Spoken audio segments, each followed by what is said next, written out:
तो जय हिंद दोस्तों।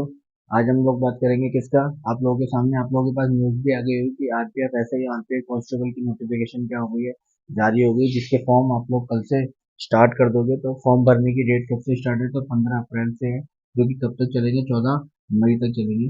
अगर मैं बात करूँ आरपीएफ एसआई की, तो इसमें टोटल वैकेंसी कितनी है? 452 है, जबकि कांस्टेबल में कितनी है? 4208 वैकेंसी है।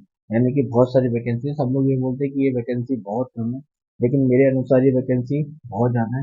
याद रखना, आरपीएफ कांस्टेबल की अगर मैं बात करूँ तो ये फॉर्म केवल वही भर सकते हैं जिन्होंने 10th पास आउट कर रखी है ना। और आरपीएफ ऐसा ही वही भर सकते हैं जिन्होंने ग्रेजुएशन कर रखी है। एज लिमिट की अगर मैं बात करूँ तो पहले क्या थी? 25 तक थी, 18 से 25 तक कितनी कर दी है? 18 से 28 कर दी गई है। यानी कि जिनकी भी एज 18 से 28 है वो फॉर्म सारे भर सकते हैं। इसमें भी एसआई को क्या दे दिया गया है? एससी वालों को 5 साल की, है ना, याद रखना। एससी और एसटी वालों को 5 साल की और ओबीसी वाले 3 साल की छूट। इसके बाद की बात नहीं करते।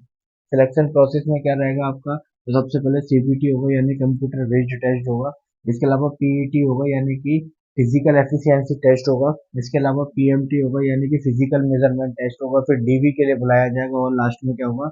मेडिकल होगा। ये क्या है? सिलेक्शन प्रोसेस है। सीबीटी की अगर मैं बात करूँ, सीबीटी में 3 तरीके की क्या आएंगी चीजें आएंगी, यानी कि जनरल अवेयरनेस आएंगे जिसके 50 क्वेश्चन मिलेंगे 50 नंबर के। रीजनिंग रीजनिंग के 35 क्वेश्चन मिलेंगे 35 नंबर के।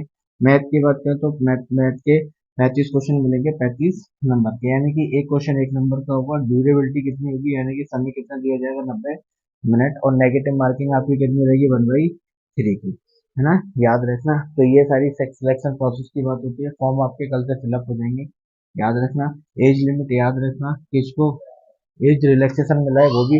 और इसका पूरा का पूरा नोटिफिकेशन मैं आपको अपने टेलीग्राम चैनल पर डाल दूंगा, तो आप लोग जाकर देख लेना, उसे विजिट कर लेना।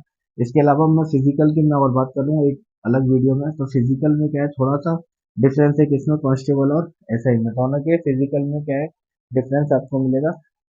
तो नोटिफिकेशन जारी हो गया, बहुत दिनों से लोग इंतजार भी कर रहे थे। और इस साल रेलवे का है, तो याद रखना रेलवे की कई सारी वैकेंसी टेक्निकल वालों के लिए और नॉन टेक्निकल वालों के लिए।